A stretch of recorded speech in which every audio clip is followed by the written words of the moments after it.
Irmãos, boa noite, graça e paz a cada um de vocês. Eu queria pedir aos irmãos que abrissem agora comigo em Mateus capítulo 5, versículos de 43 a 45. Mateus capítulo 5, versículos de 43 a 45. Estamos caminhando já para o final, falta bem pouco do nosso livro, né? Lendo o Sermão do Monte com John Stott. Agora você falou caminhando, eu lembrei da música Antiga.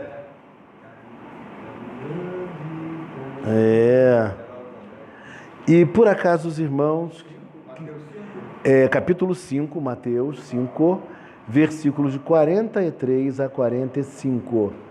Quem por acaso já tiver achado, peço que faça a leitura. Ouvistes que foi dito: amarás o teu próximo e odiarás o teu inimigo.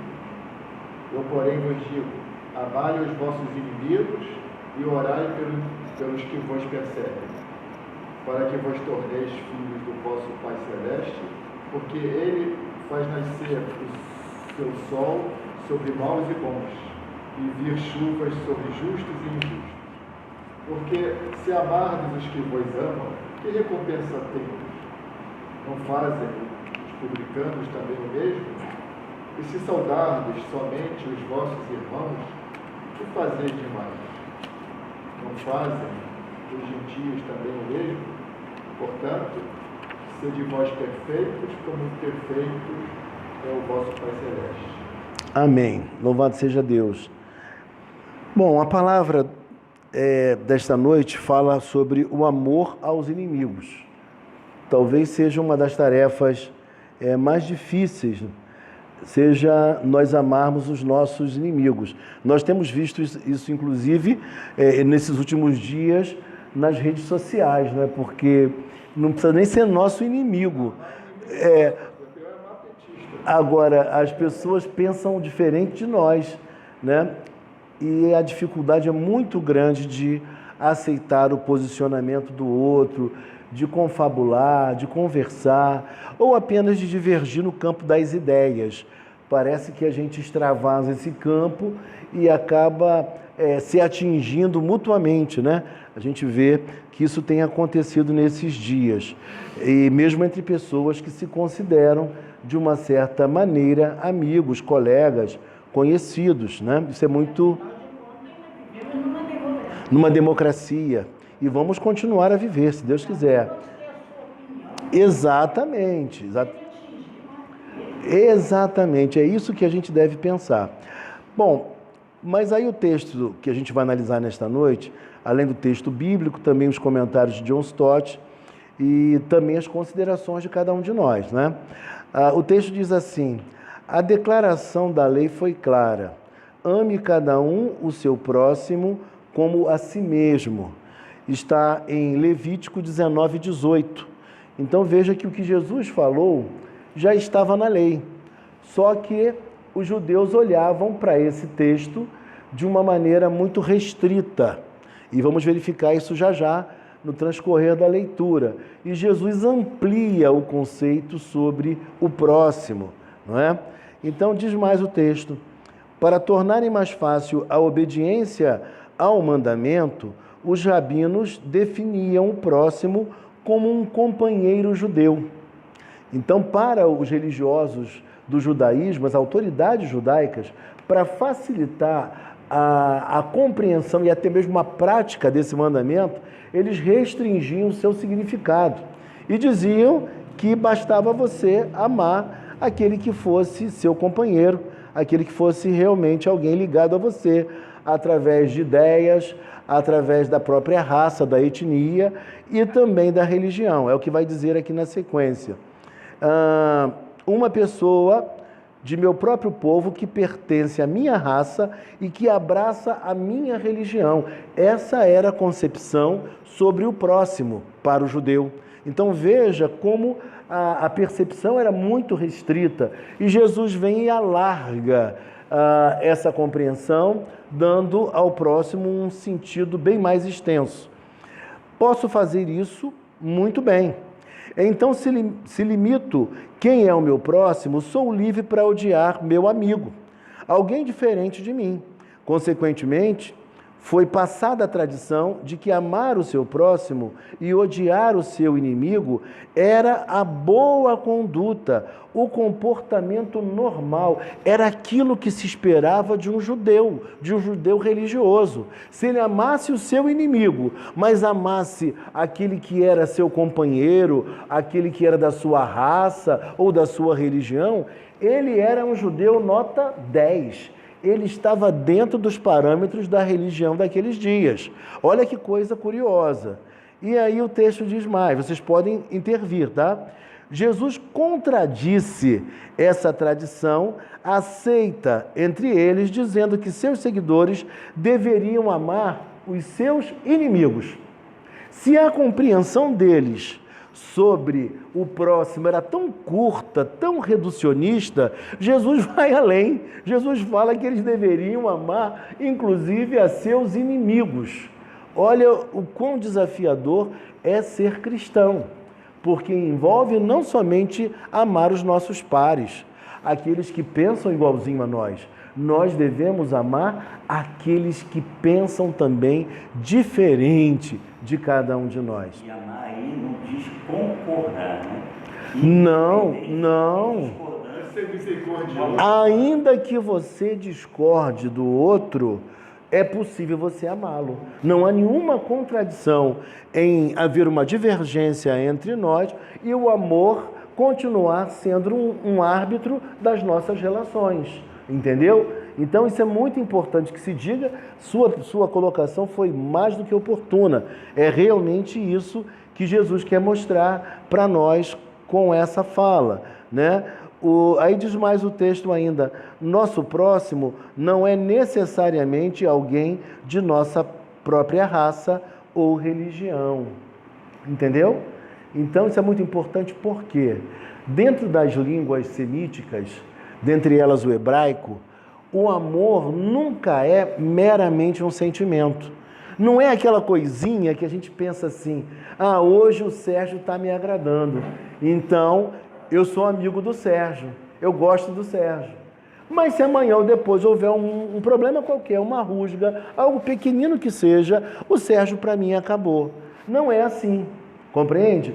O amor, dentro da concepção judaica, é acima de tudo prática, vivência, comportamento, ações em prol do outro, para que o outro vá bem, para que o outro seja feliz, para que o outro seja abençoado.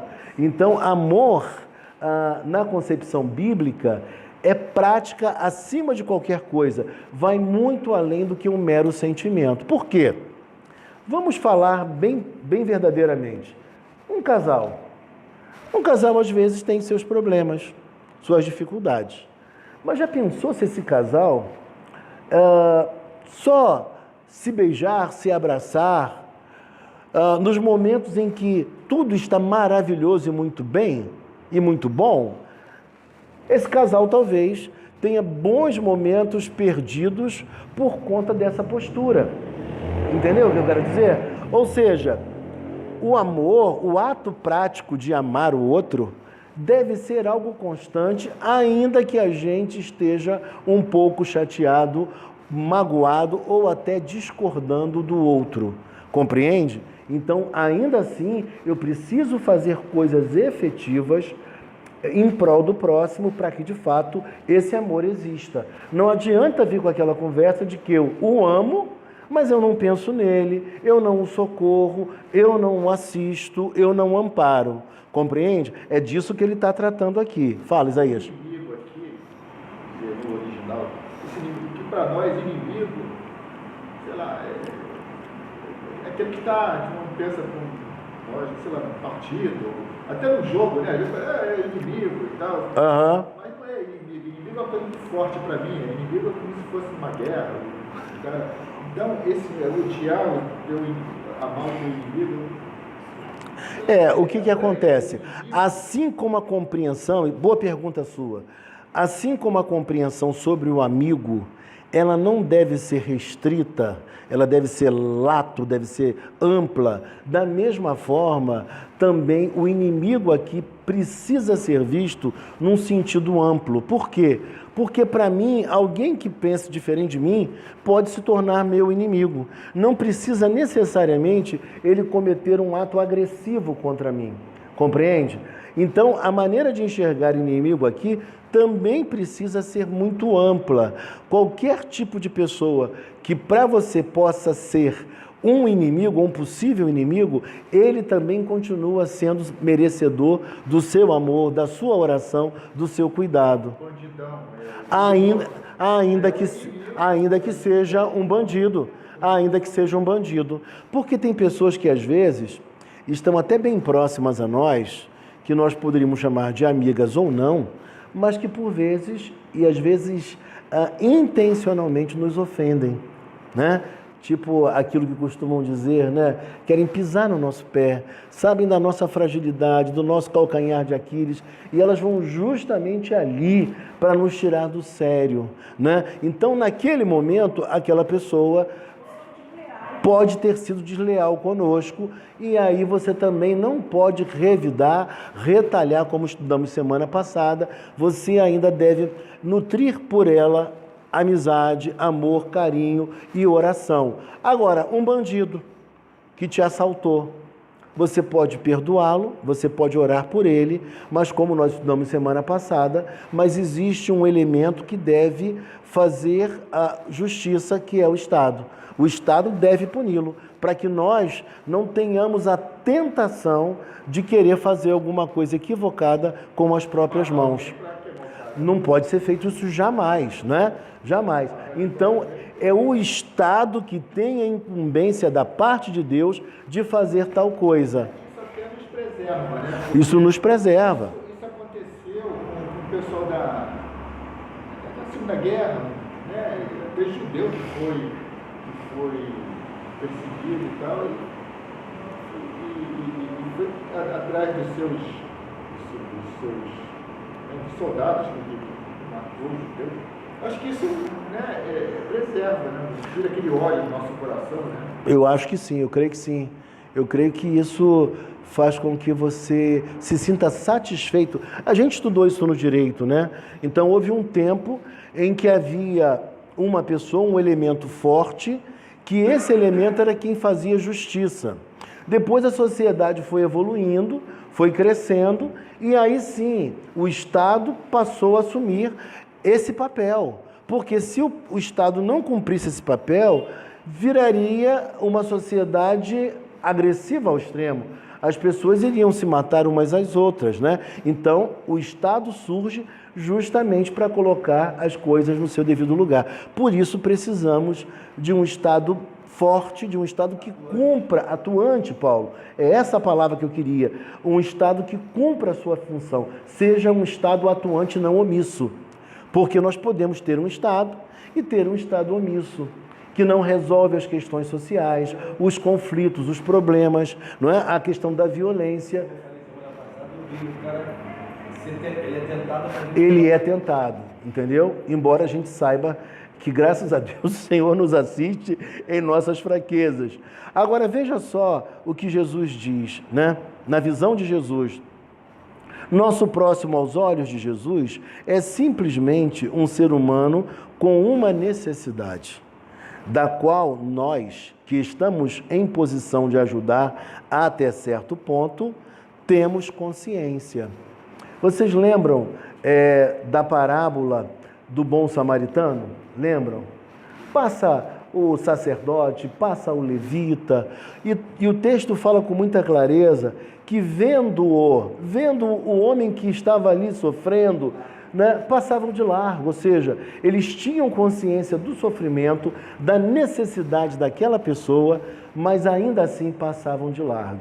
E aí veio quem? Veio a figura inesperada, a figura menos pensada por todos, que era justamente o samaritano. E o samaritano passa por ali e vendo-o se condói. Ele toma consciência do sofrimento daquele que jazia ao chão e ele resolve socorrer aquela pessoa, né? Então, veja só, Jesus propositalmente conta essa história, essa parábola, e ele inclui, dando uma lição ao judeu, que em dados momentos a pessoa menos provável é justamente aquela que vai ter esse sentimento de amor, de carinho, e o judeu não se dava com o samaritano. Então, de uma maneira muito intencional, Jesus conta essa parábola e também coloca o samaritano nesse cenário. Bom, e aí você veja bem, se a gente sabe que alguém tem necessidade, às vezes alguém perto da gente, né? Às vezes a gente não consegue ajudar todo mundo, mas às vezes tem pessoas que a gente fala, puxa vida, está precisando. Eu sei que está precisando, está com uma necessidade, está num momento adverso, por que não ajudar? E eu não digo ajudar por culpa, não, mas ajudar por consciência, né? Fala, poxa, é meu irmão, é meu amigo, é meu próximo, ainda que nem seja religioso, mas se for alguém que você tenha conhecimento e você pode ajudar, deve fazê-lo, isso agrada a Deus, isso é maravilhoso, né? Nosso dever para com o nosso próximo, amigo. Aí você vê como é que ele escreve, ele fala amigo ou inimigo, ou seja, é ser humano, não importa se seja amigo ou inimigo. Portanto, o conceito de amizade ou a extensão da profundidade dessa amizade não importa. O que importa é que é um igual, é um ser humano. Nós devemos socorrê-lo. E aí ele fala, amigo ou inimigo, nosso papel é amá-lo, orar por ele. Devemos fazer assim. E ele vai trabalhar uma ideia que eu já percebi em muitas situações e que é verdadeira. Uma das coisas mais difíceis para nós, talvez não seja nem dar um dinheiro para uma pessoa que não é muito legal conosco. Talvez uma das tarefas mais difíceis seja orar por aquele que nos fez mal. Pedir a Deus por aquela pessoa que vive tentando nos prejudicar. Talvez seja um profundo exercício de espiritualidade. E ele fala coisas aqui maravilhosas que vocês vão ver agora. Nosso inimigo procura nosso mal. Nós procuramos o bem do nosso inimigo. O nosso inimigo procura o nosso mal. Mas ainda assim, nós procuramos o bem do nosso inimigo. A gente não está alienado, a gente não está deixando de perceber a maldade do outro, nós estamos muito conscientes, mas nós resolvemos, por sermos cristãos, dedicar amor a essa pessoa, querer o bem dela, orar por ela, assisti-la. Isso é profundamente uma postura cristã. Embora seja uma expressão do amor que temos pelos outros, a oração intercessora, é como ele escreve, ou oração intercessória, também é um meio de aumentar nosso amor por eles. É impossível orar pelas pessoas sem amá-las. É uma coisa dificílima de acontecer, você parar para orar por alguém sem ter amor por elas, sem ter um sentimento, como disse Isaías mais um pouquinho antes, Isaías usou a expressão, misericórdia, né? Ter esse sentimento de bondade, de benignidade, querer o bem do outro, justamente isso. Se você tem pelo menos um sentimento de misericórdia, você vai orar por essa pessoa, por mais que ela tenha te ofendido e tenha te feito mal. E é impossível continuar a orar por elas sem perceber que nosso amor por elas aumenta e amadurece. Vocês estão percebendo a profundidade disso aqui? Isso é uma grande lição de cristianismo, né? Para todos nós. Ele está dizendo para nós que enquanto você ora, ainda que no início da sua oração você esteja titubeante, esteja sem muita vontade de orar por ela. Orar por Paulinho é fácil. Né? Orar por alguém que é meu pai, meu amigo é fácil, mas orar por essa pessoa que me fez tão mal já é mais complicado.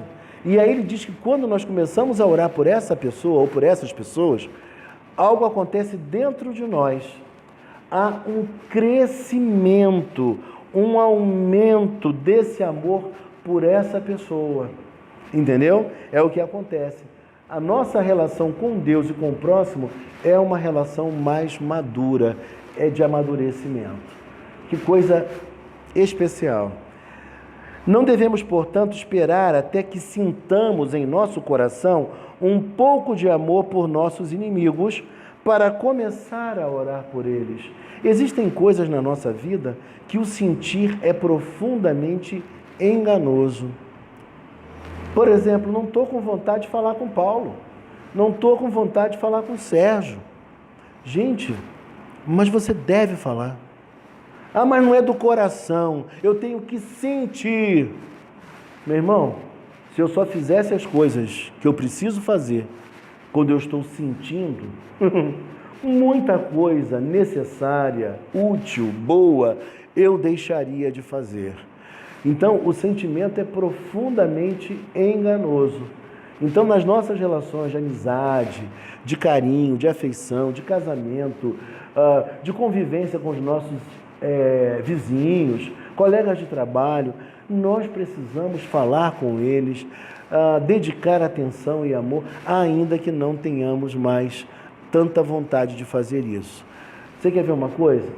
Vou aqui exagerar, não quero ser melodramático, nem botar sentimento na cabeça de ninguém de peso, mas, por exemplo, em dias violentos como os nossos, sai você de casa aborrecido com sua mulher, com seu filho, sabe lá Deus se você volta, não é? Ou sabe lá Deus se a pessoa que ficou em casa também passa mal e morre. E você nem ao menos dispensou aquela pessoa por uma coisa boba, um beijo, um abraço, um carinho, uma palavra de bom dia. Já pensou? Que sentimento ruim, que coisa triste, não é? Então, nós temos que ir para além do sentimento, porque amor não é meramente sentimento. Ainda que a gente esteja sem muita vontade, o dia amanheceu cinzento para nós, ou até pior, está chovendo torrencialmente, nós devemos falar com o outro, dispensar carinho ao outro e seguir o nosso rumo, na expectativa de voltar e do reencontro. Devemos começar a orar por eles antes de termos consciência de amá-los. Às vezes ainda na nossa cabeça não há esse sentimento, essa percepção, essa compreensão do amor por aquela pessoa. Mas orando, você começa a exercitar esse amor.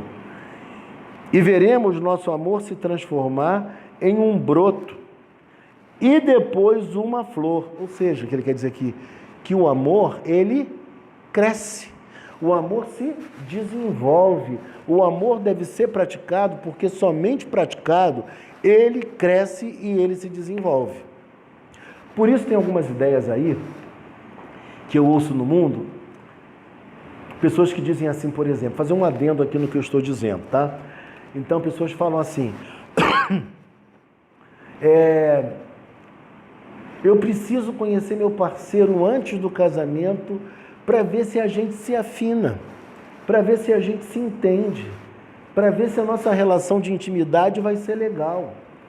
Queridos, isso é uma mentira do inimigo. Isso é uma grande bobagem que estão tentando colocar na nossa cabeça. Sabe por quê? Porque todos nós sabemos que qualquer tipo de relação de intimidade, em qualquer nível que seja, ela vai, ao passar do tempo, se desenvolvendo, crescendo, ela vai se aperfeiçoando. Logo no início não é maravilhosa, não é perfeita, mas com o tempo ela vai crescendo. E é assim que a gente deve pensar. Por exemplo, até na relação de amigos, quando a gente conhece alguém, a gente não sabe se chama para comer uma pizza, não é? Se a gente chama para comer um estrogonofe, porque às vezes a pessoa não gosta de estrogonofe, nem gosta de pizza, mas com o tempo, o que acontece com a gente? A gente já sabe o que o outro gosta, o que é bom para o outro, o que satisfaz o outro. Se é vegano ou não, não temos vergonha mais de receber o outro na nossa casa. Porque, peraí, se eu não tiver um café, eu vou fazer um chá e ele vai aceitar também, ele vai gostar, eu estou à vontade, não é? A relação vai crescendo, a amizade vai crescendo, o sentimento e a prática dessa relação de amizade e amor também vai crescendo. É isso que a gente precisa pensar e não ser tão infantil com essas ideias que estão por aí, né? Então ele fala que veremos o nosso amor se transformar em um broto e depois em uma flor. Cresce, se desenvolve. O grande exemplo disso, é claro, foi o próprio Jesus. Jesus orou por seus carrascos enquanto as pontas de ferro atravessavam suas mãos e pés. O que ele falou, vocês lembram? Misericórdia, né? Exatamente. Pai, perdoa-lhes porque não sabem o que fazem, né? Porque eles não sabem o que fazem. O verbo que Lucas usa no Evangelho sugere que Jesus continuou a orar por eles, continuou a repetir a oração. Ele não somente orou naquele momento, mas continuou orando. Isso é interessante da língua grega, é que elas têm umas construções, os tempos verbais, diferentes do português, né? Então, quando você vai ao original, você percebe esses detalhes que são tão significativos do texto. Bom, e aí vem... Desculpa. Se a tortura da crucificação não pôde silenciar a oração de Jesus por seus inimigos, que dor ou preconceito poderiam silenciar nossas orações? O que pode ser tão grave a ponto de silenciar nossas orações, de nos fazer não orar pelo outro, de não querer o bem do outro, a felicidade do outro, de não interceder pelas pessoas? Nada foi tão sério quanto o que ele passou. Assim como Deus expressa a sua bênção, generosa como a chuva e a luz do sol, sobre justos e injustos, devemos agir com amor para com todos os que nos cercam, amigos e inimigos. Não importa o conceito que se tenha, sejam eles familiares ou amigos, vizinhos ou inimigos, devemos amar como Deus ama, não como o mundo. Que coisa interessante, não seguir o mesmo critério que o mundo utiliza para os seus relacionamentos. Eu pergunto a vocês, como é que é o amor que o mundo vive? O que você me diria? É um amor semelhante a esse que nós lemos aqui agora? Como é que é o amor? Quando é a relação que há reciprocidade. É onde há reciprocidade. Se não houver reciprocidade, não se ama. Hã? Com interesse é um outro aspecto, né? Com interesse, as relações não são pelo outro, pelo aquilo que ele é, pela pessoa que é, mas geralmente tem uma segunda intenção, tem um outro interesse. Quando o outro, por exemplo, está por baixo, está vivendo um momento adverso. Meu colega me ligou hoje dizendo de um pastor que perdeu o seu pastorado numa igreja, e ele me contando que os próprios amigos já o estavam desconsiderando. Os próprios amigos não queriam estender a mão para ajudá-lo de alguma forma, porque agora ele estava numa situação inferior, dentro da concepção deles. Então, veja como são os relacionamentos dentro do parâmetro do mundo e que por vezes também atinge as relações dentro da própria igreja. E isso nós temos que falar porque de fato acontece, né? Não podemos dizer que não esteja acontecendo, que não aconteça aqui ou acolá. Acontece, né? Mas para tristeza nossa e para vergonha nossa, isso por vezes acontece, sim, não podemos negar. Então, na verdade, a gente permite que o Evangelho nos transforme, faça uma obra em nós até certo ponto, né? Então a gente não alarga isso, a gente continua mantendo algum sentimento de animosidade contra alguém, alguma dificuldade, não bato com ele, não bato com ela. Então essas coisas são muito negativas, elas não devem acontecer entre nós, principalmente entre nós, né? A nossa relação deve ser uma relação de amor. Mas vamos prosseguir só mais um pouquinho. Amando aqueles que nos amam. Mateus 5, 46 a 48. Quem pode fazer a leitura? E se amarmos os que nos amam, que recompensa tendes? Não fazem os publicanos também o mesmo? E se saudardes somente os vossos irmãos, que fazeis demais? Não fazem os gentios também o mesmo? Portanto, sede vós perfeitos, como perfeito é o vosso Pai Celeste. Olha como a Bíblia está falando de coisas muito práticas, coisas que nós vivemos no dia a dia, presenciamos também no transcorrer da nossa caminhada. Aqui nesses versículos que Jussara acabou de ler, o que fica evidente é o seguinte: mesmo as pessoas que não creem em Jesus sabem amar. Mesmo as pessoas que não creem em Jesus, elas também sabem amar. É o que o texto está dizendo para nós.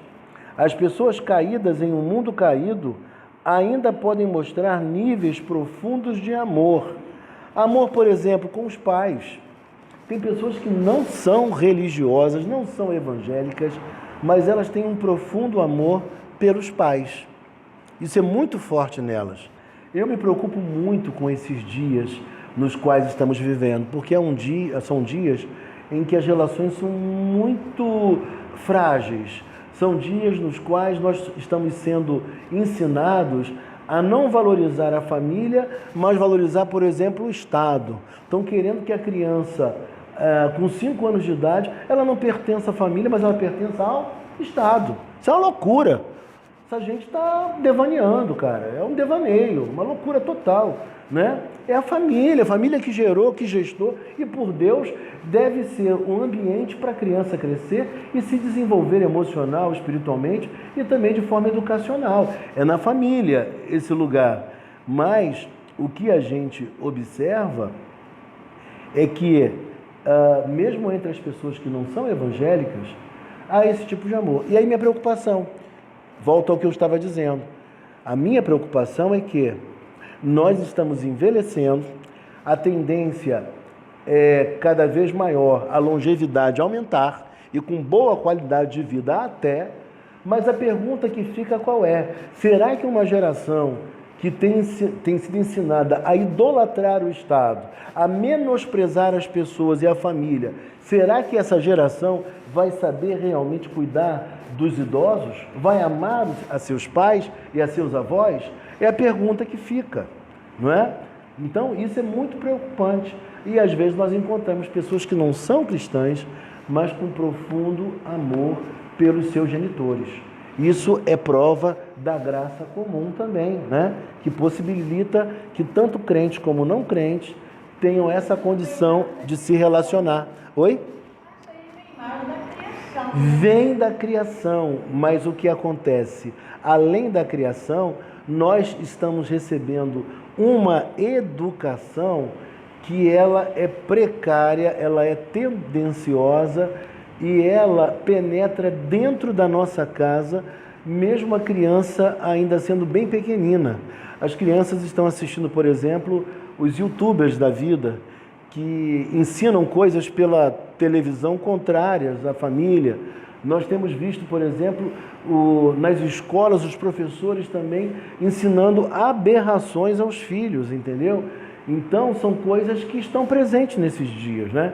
E isso, embora você tenha uma informação ou até uma formação em casa, que é importantíssimo isso, o que acontece? Elas recebem, através de pessoas influentes, professores, colegas, artistas, um posicionamento completamente diferente daquele que foi aprendido em casa. Por isso esse conflito, né? Por isso a minha preocupação, porque nós estamos ficando muito frios, né? A gente não tem mais esse sentimento, esse cuidado com o idoso, valorização pela sabedoria do idoso. O idoso sabe coisas que a gente não sabe, não é? Ele tem uma vivência que o mais novo não tem. Graças a Deus, tem pessoas que às vezes me dedicam um carinho muito grande. Tem uma irmã que até a Ângela fala, meu Deus do céu, mas ela te pergunta tudo. Mas esses dias ela me perguntou uma coisa, ela falou, pastor, eu tenho que falar com o meu novo pastor. E não é como o senhor, que eu tinha toda a liberdade, o senhor é muito à vontade, ele é um pouco diferente. E eu preciso falar com ele um assunto. Como eu devo falar com ele esse assunto? Ou seja, havia uma barreira, uma dificuldade de aproximação. E eu falei assim, fala com ele assim, assim, assim, que ele vai te entender. E aí, no dia seguinte, ela vai e me agradece. Pastor, obrigado, porque eu consegui falar com ele, tudo ficou resolvido, né? Tudo ficou resolvido. Então, nós temos uma necessidade de formação, de instrução, mas aquilo que está sendo disseminado no dia a dia dos nossos filhos é algo profundamente maléfico. Olha, o dano que está sendo causado é irreparável. Filhos insubordinados, filhos que não ouvem o pai, filhos que pensam que os pais estão sempre errados. Essas coisas todas estão acontecendo. Quando a gente sabe muito bem que os pais podem estar errados, sim, mas eles querem, acima de qualquer coisa, o que? O bem do filho, a felicidade do filho, não há outro sentimento, né? Então, olha só o que o texto diz aqui para nós. Vamos continuar a nossa leitura. Deixa eu ver se eu não pulei aqui a página, né, que a gente começa a falar. Diz assim: mesmo coletores de impostos, pessoas com a pior reputação na época de Jesus, amam aqueles que os amam. Mesmo aqueles que têm uma atividade tão errada, também amam os seus filhos. Por exemplo, um bandido, ele pode ser muito ruim na rua, mas quando ele chega em casa para o seu filho, ele cuida do filho, ele ama o filho. A mãe, né, ele vai e oferece o que ele pode de melhor, a mãe dá carinho, ou seja, amam, apesar de serem como são. Né? Nós cristãos somos chamados a amar aqueles a quem é impossível amar. Ele usa uma expressão forte, né? Aqueles a quem é impossível amar. Os pobres, os excluídos, os que nos feriram, nossos inimigos. O que não é possível sem a graça sobrenatural de Deus. Está dizendo o seguinte, ó, só Deus pode fazer isso conosco, só Deus tem essa condição.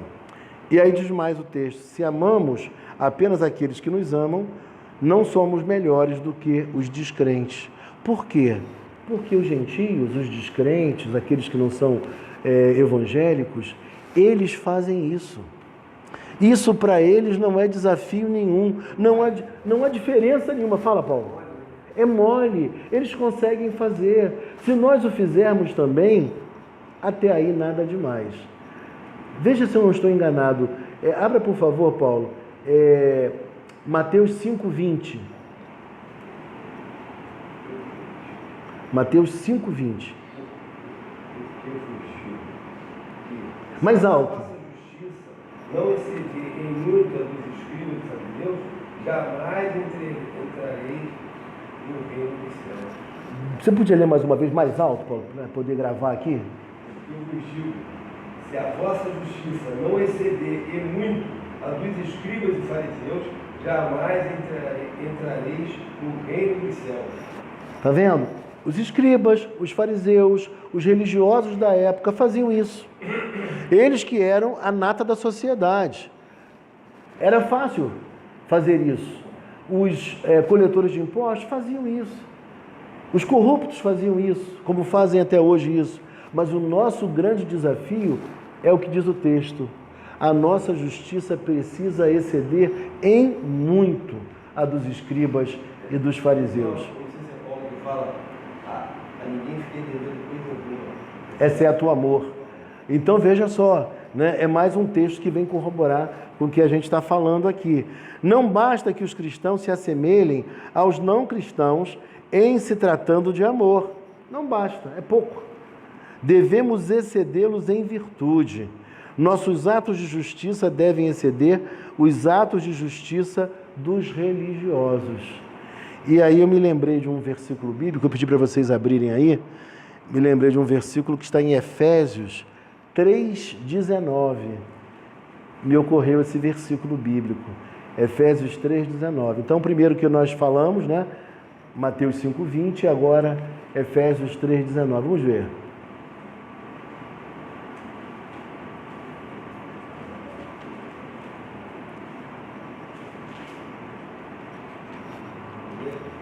E conhecer o amor de Cristo, que excede todo entendimento, para que sejais tomados de toda a plenitude de Deus. Então, mais uma vez, mais alto. E conhecer o amor de Cristo, que excede todo entendimento, para que sejais tomados de toda a plenitude de Deus. Então veja só, Efésios 3,19 fala que esse amor de Deus excede a todo o entendimento.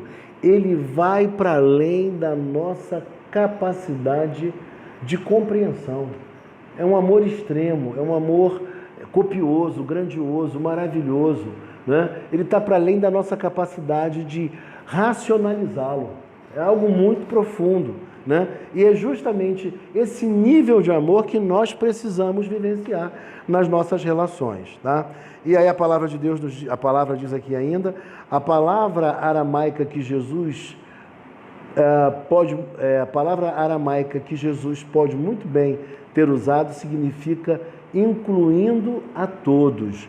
Somos chamados a ser perfeitos em amor, ou seja, a amar até mesmo nossos inimigos com o amor misericordioso e inclusivo de Deus. Então, somos chamados a ser perfeitos em amor, ou seja, a amar até mesmo nossos inimigos com o amor misericordioso e inclusivo de Deus.